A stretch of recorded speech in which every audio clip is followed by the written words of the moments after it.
Eddy ndi mulamu naye nkaaba nze kumulaba. Nkitegeera sole. Buli ennaku. Sole naye nga ani atadde ka video kano? Eddy sinza mugamba. Naye ng'omumanyi? Si kyekyo but I cannot simanyi. Ngamba kyentegeeza kavudde mu ssimu yo oba mu ssimu ya Bindeeba? Eddy ndina ku ssomero naye buli amaziga gatamujja kuddamu. Cathy guma. Anti just kati nze mbadde njagala ngenda kikuba nga nkiza ku sayidi ye. Nyamba. Abanakubira amasimu ng'obagamba tolina ky'omanyi. Kale mukwano. Kale.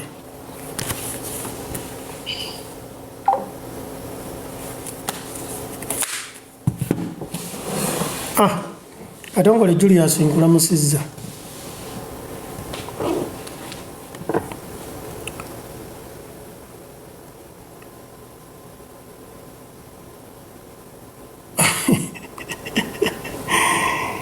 Mistake gye tulina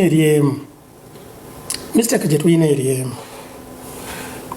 Kwe kwagala abatumbaavu.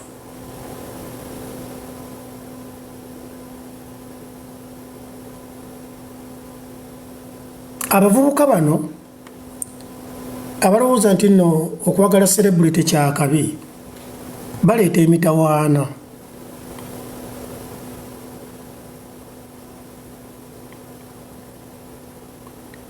Olw'ensonga emu, oli akwata ka vidiyo akuba ekifaananyi kati abantu bano babeera balimanyi nti kulwokuba Catherine kusaasira presidential advisor superstar ayina ssente. Bw'otompe ssente njagalayo ka ssente bwe kati for example katugutuume mpayo omutwalo gwa $1 nina ekizibu. Cathy bw'amugamba mbu siyina ssente ngenda kutaka vidiyo ko. Mukazi wattu olw'okupapala ennyo n'agira ka vidiyo. Kati ebintu bino bwe biti bittattana nnyo future y'abakyala. Abakyala bagobwa mu maka, abaami baba babakyawa, babagoba ku mirimu, abadde alina agenda ya politics n'egwa, kampuni eziri serious tezisobola kukuwa mirimu ng'obadde olina erinnya ebbi mu mawulire. Bikosa nnyo abakyala. Abasajja bwe bati nga Bindeeba babikola babigenderedde. Kubanga Bindeeba si yasoose okuzina oba okwagala mu kw'omusajja. Baka abasajja babazina leero, babazina enkya, babazina mu ttuntu n'olweggulo. Era n'abasajja abafumbo bazina ku makya, mu ttuntu n'olweggulo n'ekiro buli time. Naye ekikulu kiri nti okikoze otya? Oli gw'ogenze naye mu kikolwa okimanyi nti mufumbo.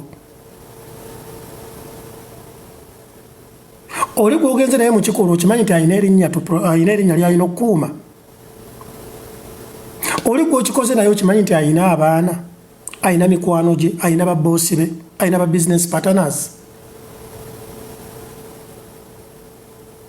Kyova olaba ng'abantu abamu babeera ne bagamba abakazi Asifa nkulamusizza. Asifa n'ono yali alina kuba mukyala wange naye maama yabuuka musanda. Abantu abasinga babeera ne beebuuza nti abakazi abakabi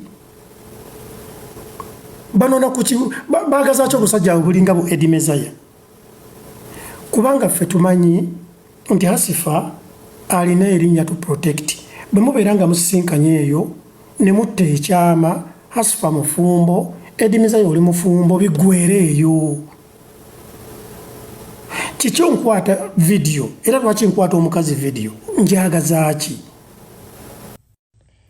To me, audio ya Bindeeba, it's a staged audio.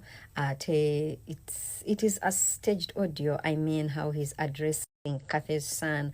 Of all people, you want to tell me of all people that Bindeeba could call to talk about this issue is Cathy's son.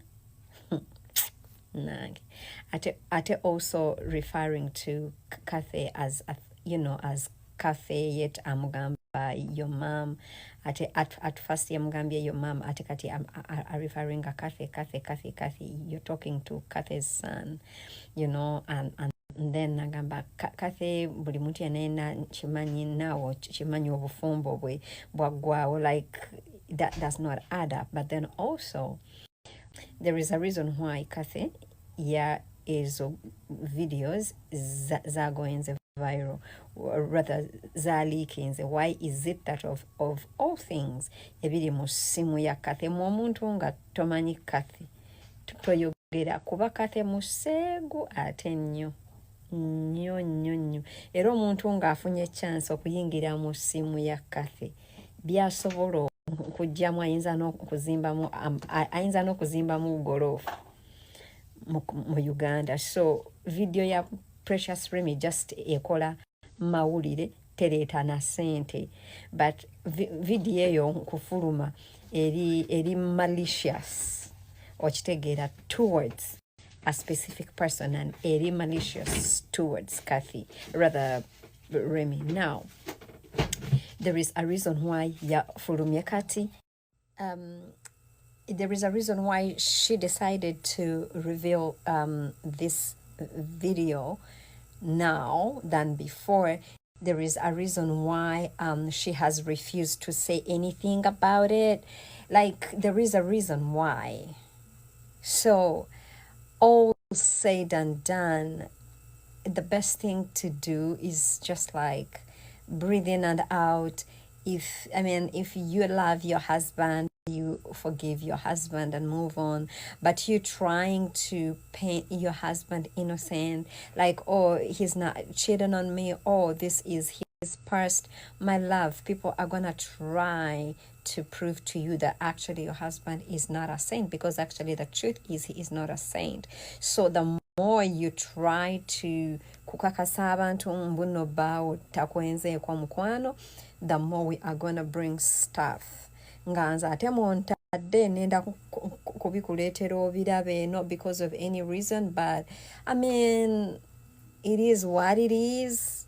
Remy, you don't have to try so hard to prove to us. What matters is you love your husband, and if your husband loves you, whatever faults or mistakes he is doing, whatever vices your husband has, you can sit back and talk about them, you and him, than you coming and you constantly nomuwolereza abaana bangi nnyo babaddenga bajjanga, they are constantly nga bawolereza abasajja, and in the end ebigambo ne bibakalira ku matama. Tuyinza bakusongeramu mukwano. Njagala okujjukiza nti ne Maureen Nantwime yajjanga bamugambye wano mbuno baawe yazadde mubaka